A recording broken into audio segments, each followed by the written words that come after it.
Повеќе од 2 децении никој не истражил што се случува во Бирото за метрологија. Ревизорите почнаа да ги чешлаат документите.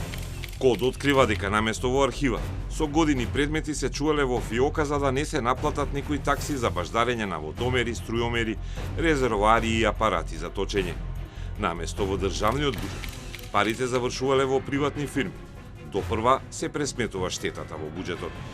Колку пари заработила фирмата поврзана со поранешниот прв вице-премиер Артан Груби. Откриваме и зошто подвижната лабораторија за испитување нафтени деривати сега е статична. Анализираме во кои сектори се вршат најголемите злоупотреби на јавните набавки. Од Белград, ексклузивно за код интервју со професорот Гордон Флейк, еден од водечките светски експерти за стратешките односи во Азиско-Пацифичкиот регион.